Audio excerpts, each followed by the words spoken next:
we need to do some maintenance of our home. We need some painting, we need the roof checked, and there's a long list of things that just need a little bit of attention, but they're all going to cost money. So I've started using Monarch. Monarch is the all-in-one personal finance tool designed to make your life easier. It brings your entire financial life, budgeting, accounts, and investments, net worth, and those home maintenance projects all in one dashboard on your laptop or phone. Start the new year on the right foot financially and get 50% off your Monarch subscription with the code DECORATING.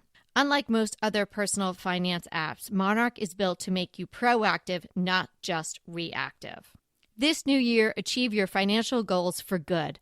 Monarch is the all-in-one tool that makes proactive money management simple all year long. Use the code DECORATING at monarch.com for half off your first year. That's 50% off your first year at monarch.com with the code DECORATING. Anita and I hope you're having a wonderful holiday season. And while we celebrate with family and friends, we're offering up some DTT classics. Enjoy. Ever dreamed of being an author? Well, now is your chance.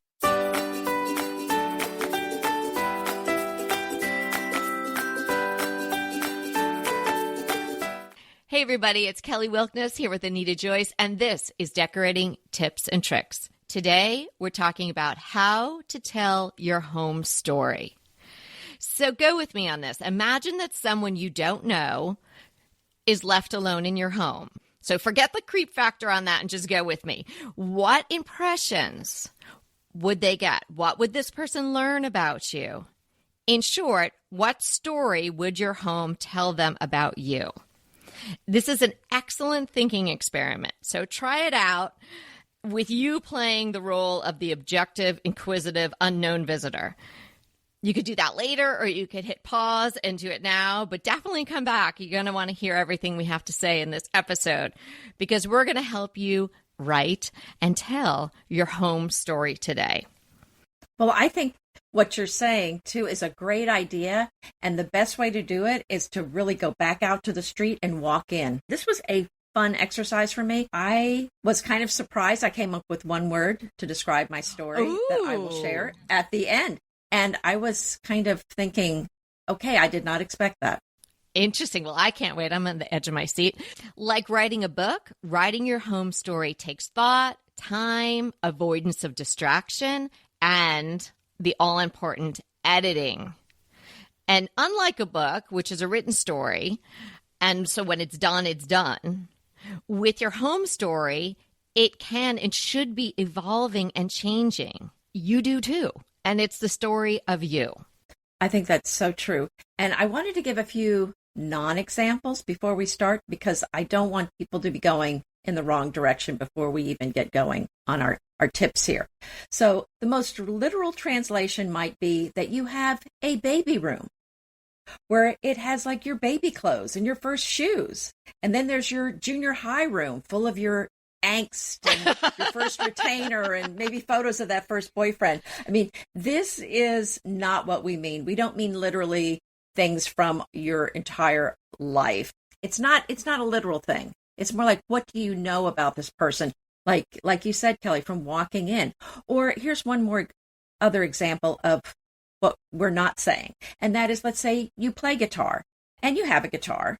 Okay, because you have this hobby of playing your guitar, you have to have wall art with guitars on it, or you have to hang a guitar on your wall. Now, the caveat with this is if your whole life is guitars, if your main focus in life is guitars, then yes, I think you need to have a guitar or guitar artwork in your house somewhere. But if it's just a hobby you have, no, you do not need to have some representation of every hobby in your house. Yes, I like what you're saying because you're right. People might have taken it too literally. It's not a timeline or a time capsule, and it's not emphasizing every single hobby or pastime you might have. It's more of a vibe. It's this whole feel that represents you. So that might feel a little hard to put your finger on, but you're definitely going to know when you get it right because it's going to feel really good to you. I think about when you think about somebody that you care about, you don't remember necessarily what they did, what they said, What you remember is how you felt when you were around them. Oh, that's so good, Anita. Absolutely. Yes. So it's kind of the feeling or the vibe that you're getting from the house. That's kind of what we're talking about. Yes, yes. Okay, and while we're in the don'ts, I guess before we get to the tips on how to, don't tell someone else's story. Even if you really like that story and you follow them religiously on Instagram or someplace else, and you just want that story, it's not your story.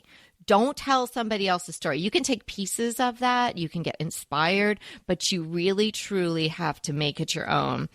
And don't tell no story. That's a hotel room, right? Don't make it so generic that there's just no personality, that no story is coming through. I mean, it's lovely to go in a hotel room, especially a luxe high-end hotel room, but even a luxe high-end hotel room lacks personality. It can't have a story because there's different people there all the time. So your home is not a hotel suite, and don't get stuck. Don't get stuck in junior high with your retainer and pictures of that boyfriend. Well, speaking of a hotel, I remember in Paris, we stayed in the Hotel California.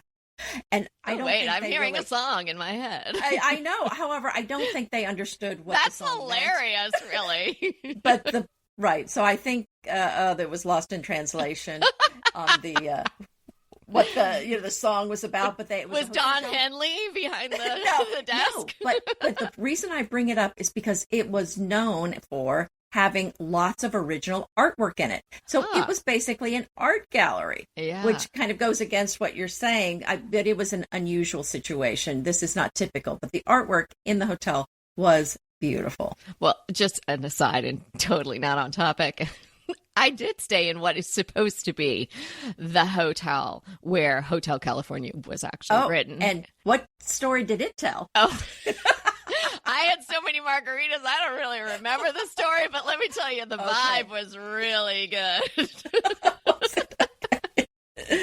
The vibe was, you're not going to remember anything that happens here. Okay, you don't know if you had a good time or not. You can check out, but you can never leave, or you can't get rid of your hangover. But anyway, that's a whole nother story from a different time. Go on with our tips on how to tell your home story. Okay. So my first tip is to replace that mass-produced art with unique artwork. Mm-hmm. If everything you got is from like Marshalls, Home Goods, Target, or even just some big box store online, then you're going to have a very generic artwork that everyone else has, that every hotel has, as you said, Kelly. So I think very specific. I think you should move away from that and go with some artwork that really speaks to you. There's so much beautiful artwork out there. You can look for vintage and antique at an antique mall or a resale shop. You can check Etsy, has some amazing artwork, and small boutiques maybe in your town.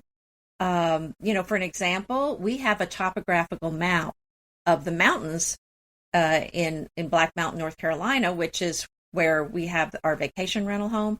And it's so fun. We have that on the wall there, and it's fun where you can kind of see which mountain you're on and the mountain ranges near you. So that's kind of a very fun piece of artwork, very specific and meaningful for us. And then the other thing I've done is gone with a lot of old portraits in our house. I love old oil paintings and just other types of artwork, but I'm especially drawn to portraits. Great tip. And I refer to that type of art that you mentioned as anonymous decor or anonymous art. So you want to banish the anonymous decor or art. My tips are a little bit looser, maybe. I think Anita's tips might be very specific to items. So I think you're going to get a really good smattering of both tips. And so you can really put this story together very easily. My first tip is to start with an outline. So don't feel like you have to know everything. I mean, think about when someone's writing a book. Some authors don't even know what the end's going to be, right? And you don't really know what the end is going to be of your story, right? You're writing it every day.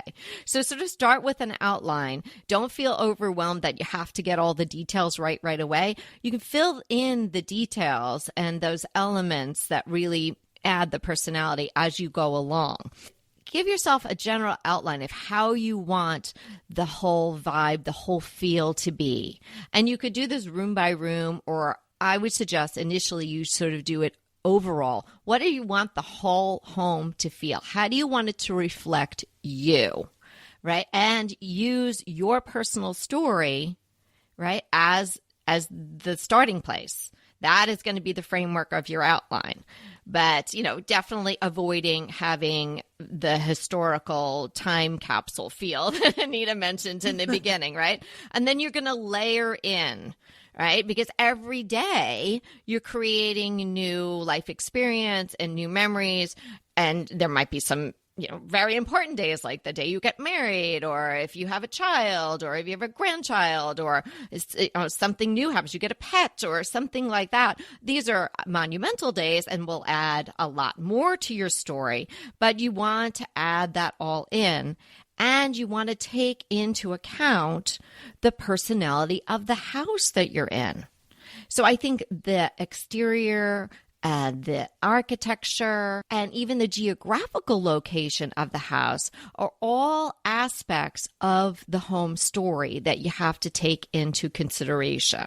Well, I think that's true. Although, what about if you were in a house that you feel like maybe was mass produced in the 80s or 90s, and maybe you don't like that? It's kind of hard to go with that if that's not really your story. So I'm not really sure. I don't know. How do you deal with, what do you suggest people do with that? So if you're in a builder grade or you're in a spec house and it's not an architectural wonder, that's okay. So then it just becomes a small part. You don't have to emphasize that in the story. But if your home has a certain look to it, like if it's a craftsman style, or it's a Georgian colonial, or if it's in a historic neighborhood, or it's got something else, or it's a mid-century modern, if it's got something that has personality, then you want to add that in and sort of lean into that a little bit in your story of the home story. That's what I believe. I always feel like you should take into consideration the architecture and the location. If your house is landlocked, really don't decorate coast, that sort of thing. So I want you to take all of that into consideration. Mm-hmm. Right. Well, and I suppose, although I wouldn't call it part of the story, my approach would be not so much to go that direction, but to not fight it. Mm-hmm. So you don't want to try to pretend it's something that it's not. So, yes, if it's a 90s house in Ohio, pretending it's a Tuscan villa probably isn't going to work for you. The story's not going to feel right. Right. So I think that's a good point. So another thing, as far as the decor specifics, what if you have, again, the mass-produced pillows and just solids? I see that a lot where it's just solid pillows, which is fine. But, is that your personality? Does that tell your story? I mean, think about that.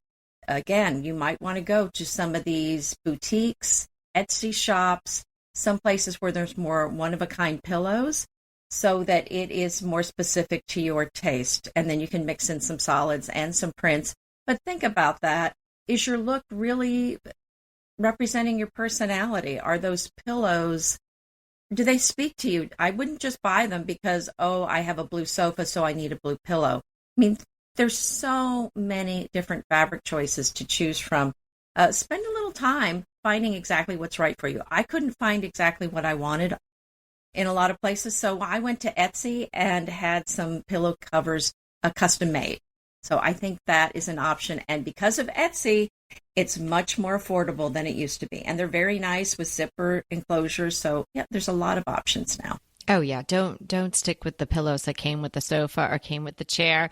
Break it up. There are so many ways to add a lot of personality, and not someone else's, your own personality and your own family members or whoever is living there with you, personality to the house. I have a Instagram friend who I met many years ago through Instagram, and then she started doing dog portraits. So I have had Jules do dog portraits, and I have to get her to do a portrait of Eve. She took a little break during COVID, and I got to get back in there with her because I have Emmett and Edith, and I have to have Eve, and we have them hanging on the wall. They're not gigantic. Oh. They're 8x10s, but she does such a beautiful job. I think I might have used her as a crush many years ago when we first started getting those. And that is just so special. And we have it in the little downstairs office. And every day when I walk in there, I see them. So it's not some dog that I picked up at TJ Maxx on clearance, right? And they're not playing poker either, right? And they're not on velvet, and they're not playing poker. Absolutely.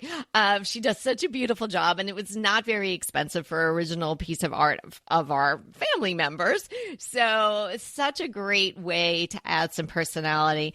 Obviously, pictures of your family, portraits, pieces of art that your kids or your grandkids may have created.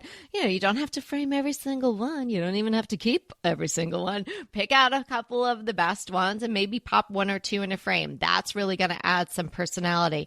Add some things that you've collected along the way. I was with a client yesterday, and she has this gigantic shell collection.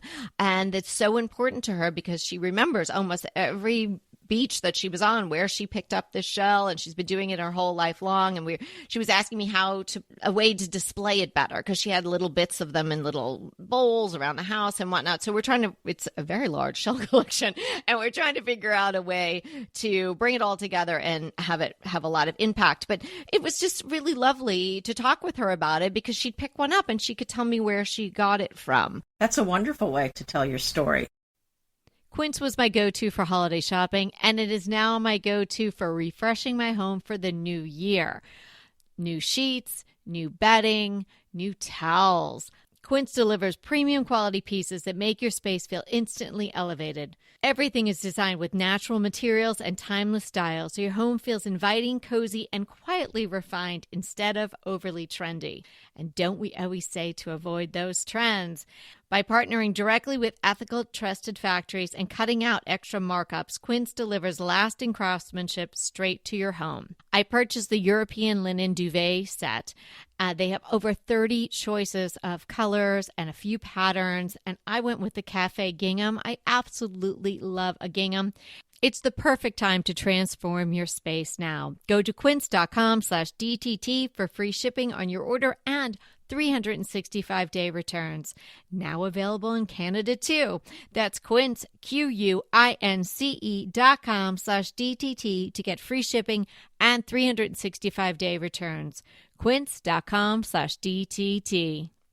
How about that decor you bought just because it was on trend? Yeah. And they had it at Target 2 years ago, and now you look at it and say, why did I buy this cow? Yes. From my farmhouse phase, and it doesn't really go with my house.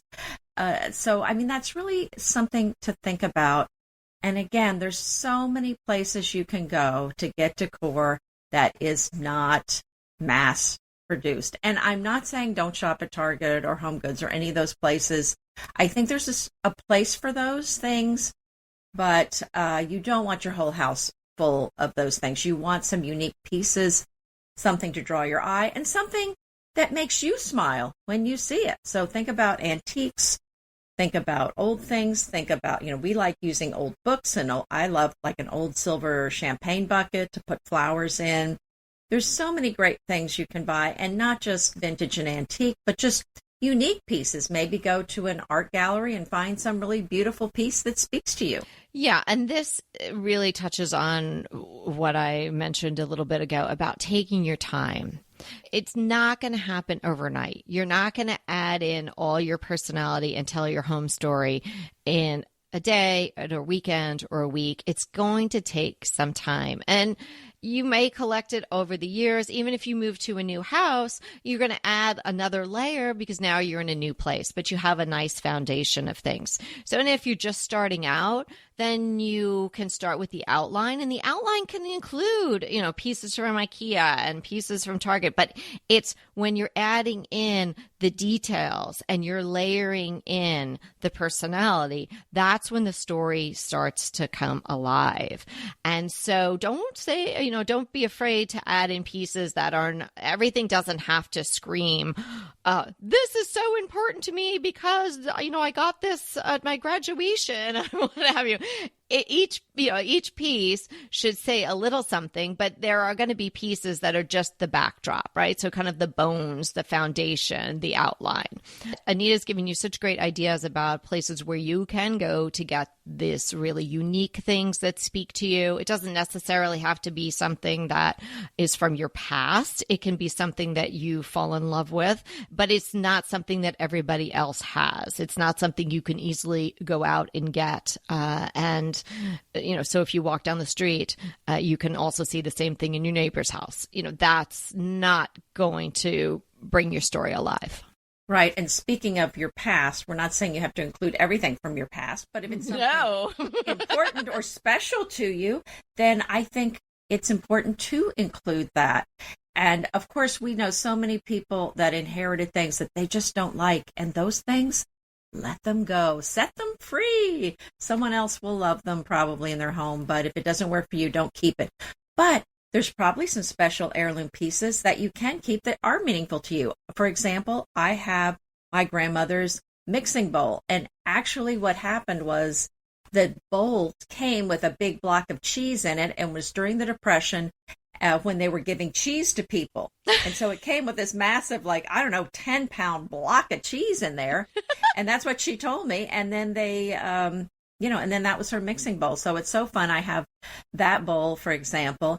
And then I have a silhouette portrait of my in-laws from when they were very young. Oh, it's very charming. Another interesting one-of-a-kind item we have is that our aunt worked for Karastan for years, the rug manufacturer. And so they had a little mini Oriental rug the size of a placemat that was used as one of the sample displays in their office where people could order that rug. And so we inherited that, and it's just really unique and pretty, and I just enjoy having that. I have it on a tray, and it's fun to have that. So those sorts of things. I love that. Yeah, it's so fun to have these sorts of things. Mm-hmm. And if you weren't lucky enough to inherit something from your family, go buy it and just throw it in. Right, because if you love it, then it's from you, and then down the line, it's from your family. It's your block of cheese, and nobody's going to know that it was somebody else's block of cheese to start out with. That's right. Oh my gosh. And I definitely want to go back and emphasize that your story will change. It get more layered and more interesting and better as the years go on. So you don't want to just do it and forget it. You want to keep evolving, right? And taking things away that don't resonate with you anymore, and maybe adding in something new that really did catch your eye, or something that was from a monumental moment in your life, and add it in to your home, add it into your decor. And then when that anonymous person comes into your house, they will understand so much more about you when they're reading the story of your home. So, Anita, I am really on the edge of my seat to hear what this one word is. I don't think I can stand it anymore. Well, I looked around my home and I was really thinking, I have to admit it. It says romantic. Oh, yes. I mean, it's not something, I don't have a plaque that says I'm a romantic. I would never have that in my house because so it's not something like that, but it's the curve of the French chairs in my home. Yeah. It's the gold leaf on the antique Louis Philippe mirrors. Mm-hmm. It's the patina on the old French silverware that tells a story. And I love history. So yes, the house is full of antiques. And remember I mentioned that I love these old portraits. Well, mm-hmm. I started connecting the dots and thinking about my favorite books. I'm always drawn to the biography section of any bookstore or library. And then I kind of connected it. No wonder I'm so fascinated by these old portraits, because I love biographies. I am much more interested in a biography of a person who lived rather than fiction. So I'm kind of putting it all together. I have to say that at one point I had to hide it. When I worked as an engineer in a paper mill, steel-toed shoes, hard hat, I don't know if you're kind of picturing it, safety glasses. And at that time, women weren't really taken very seriously unless they kind of discarded any kind of girly interest, I guess, for lack of a better word. Right? Feminine, right. So I never admitted that I had pretty things in my house. I would have never admitted to being a romantic. It was a secret that I kept safely locked in a closet. I'm really interested to hear what your home story is. I didn't crystallize it in one word as you did, but I like that idea, and you've got me thinking about it. Talking a little bit more about how I developed the home story. I had an immediate connection with this house that I'm in. There was something about it when I first walked in, and a lot of people said to me, "Are you crazy? That place needs a lot of help. Like, what a project." But there was just something there. So I felt initially that this was a place that I wanted to be and kind of needed to be in. And I wanted to make this house our home because this particular house needed a lot of help and much more than a few coats of paint. I had this thing, and I actually made it sort of a hashtag for a little while, bringing back an American beauty. It was like, I felt like we came at a certain point in the history of this house where it could have gone really downhill, but we were able to bring it back, and we did so much ourselves. And watching the house come back to life, I feel like I have a lot of my heart and soul into this house, and my family too, even though they are not necessarily people to grab a paintbrush or a hammer and help out. They did have to live through a lot of it, so they have a lot of stake in this game too. And then, of course, the historic nature of the house. We want to respect the age and the era, and I've done that through the decor, but I didn't want to make it like a museum. This is not a museum. It's banish the doilies, banish the dark colors, all of that. And we really made the house our own, and a house that a family could live in and really enjoy. And because we are in California, and even though I can't believe we lived here as long as we have, it is an adopted state for us. So I wanted to sort of lean into the California nature of the house a little bit. So I have some things that are a nod to California, especially older California or older Pasadena, because that works with the house.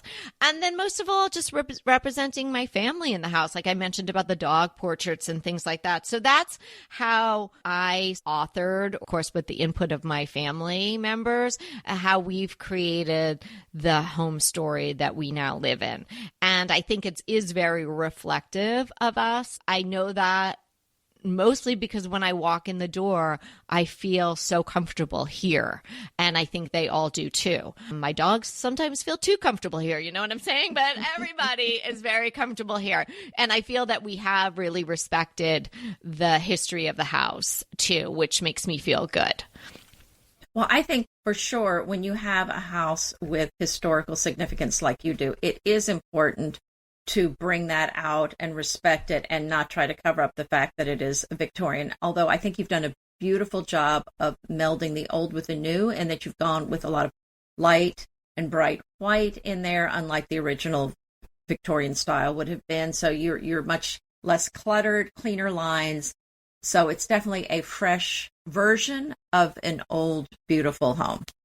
Thank you, Anita. I appreciate that very much. So fun. This was a really fun episode to get ready for because it was reflective, don't you think? Mm-hmm. Kind of really fun to do. Very, very different. And it really forced me to kind of sit down and think about what story am I telling? You know, what's my house saying about us? And so I think it's something to think about for sure. And it's something maybe that you can't just go do in 5 minutes after the episode, like our vignette episode. But I think it's something to think about and reflect on, and keep that in the back of your mind. It's kind of like a business having a mission and vision statement. And I know a lot of families that have mission and vision statements. So I think the story that you want to tell, it's important to keep that in mind. And so that when as you move forward, you are going in a particular direction rather than kind of scattered in a lot of different ways.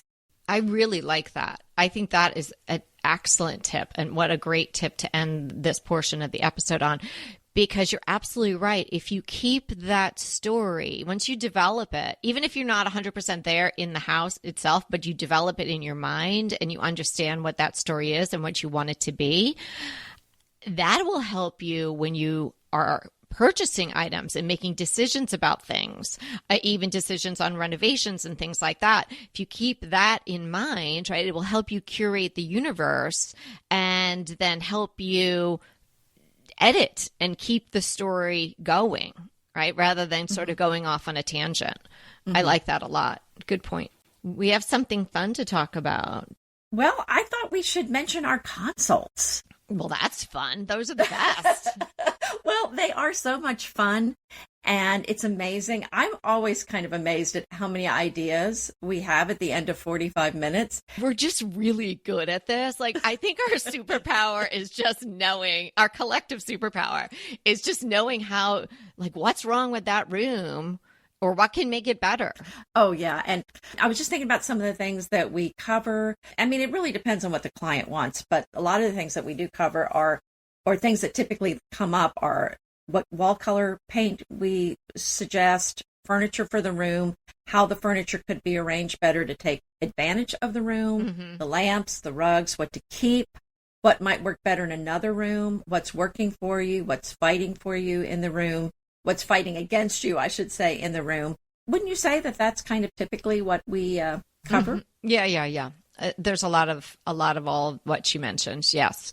And I think the one that bubbles to the top the most for me is the furniture placement, not only because it comes up all the time, but because it's so easy and that you can literally hang up the phone and go give it a whirl and see how much better the room might function. Having another 2 sets of eyes on a room is really helpful. So we would love to have a consult with you, and it's super easy to sign up and do it. It's even easier than it used to be. Anita can explain to you even how much easier it has gotten. Go to our website, decoratingtipsandtricks.com, and you should see the consult option at the top. It's one of the menu items, and it'll go through and explain how to sign up for a consult. And I actually have put some testimonials up there for you, and a before and after fun photo that a lovely client sent us. So. Oh, yeah, that is a really good one. It's a great one. So, okay, we do have something else fun to talk about, but how about we do the DTT Defines right now? Okay, so I thought we would define soffit. And it's not really something you see so much in newer homes, but that is the boxed area usually built above cabinets to fill the gap between the cabinets and the top of the ceiling. So when I lived in a house built in the 70s, there was a soffit above the cabinets, meaning that you couldn't put anything on top of the cabinets. Whereas now there's usually a gap. If you have a newer home, there's a gap when the cabinets are put on between the top of the cabinets and the ceiling. So that if that's the case, you do not have a soffit in your kitchen. Now, but just because there's a space there doesn't mean you should put something on there. Don't. But that is what a soffit is. You mean you shouldn't put some dusty fake ivy up there? I would suggest not. Okay, I've always used the word soffit in that way, but also to describe something that sometimes appears to be like, why is that weird box thing coming down from the ceiling? And it might be encasing some ductwork. Would you also use it in that way? Oh, yes. And that's when you run into trouble because you can have your house remodeled and say, hey, I want the soffit removed. And that's fine and dandy unless it's hiding ductwork or something like that that just can't be moved, which sometimes is the case. Yes. Okay. So now here's the fun thing, the extra fun thing we want to talk to you about, how you can talk to us. Why don't you explain it, Anita? Well, we have a new option for you to leave us a voicemail. So if you go to our website, decoratingtipsandtricks.com, then on the right side, there's a purple tab that says send us a voicemail. And there's a little microphone symbol on it. If you click on that, it is just super simple. There's a pop-up that says, hi, we'd love to hear from you. Click below to send us your voicemail. So then there's a button that, again, has the microphone logo, and it says start recording. So you tap it, and then you record. And then, like with leaving a voicemail on somebody's phone, it does give you an option to listen to your recording. You have an option to re-record, but if it sounds good to you, you just hit send, and that's it. And whatever you send is going to sound good to us. We can't wait to hear your voice, and we would love for you to send us questions you'd like answered, Or if you've got some great tips for us to share with the broader DTT audience, we would love to hear your tips. And we would then possibly use that recording on the show. So do know if you leave a message there, we may use that message, your voice, on the show, because we're thinking if we get a variety of questions and or tips, we might put a whole episode together using those, and it could be super fun, and you'd hear each other, and then we'd answer the question or say, wow, what a great tip. And so we're thrilled to be able to offer that to you. So I hope you take advantage of it, because you listen to us a lot and we would like to listen to you. Well, that's right. And remember, back in the beginning, we did have a lot of listener question episodes, and we had tips that people sent us that we shared during the podcast. Yeah. So that would be fun to do it this way in this new format where you can actually be, albeit recorded, but you can be part of the show too. So that would be, I think, a lot of fun for you guys, but it was super a lot of fun for us. So please take advantage of it, and we will be checking every day. So don't disappoint us. Start leaving us the voicemails. Anita left one so we could practice yesterday. So I got to hear her on there. It sounded great. You sounded great, right, Anita. Oh, thank you. Well, okay. What's your crush for today? My crush is another book by one of my favorite authors. He's now has his trilogy. I talked about his other books before. It's Mark Hamer, Mark with a C. His most recent book is Spring Rain. So Spring Rain is a short little book. Each chapter goes back and forth between him as a little boy and then him as an adult. It is, I think, breathtaking.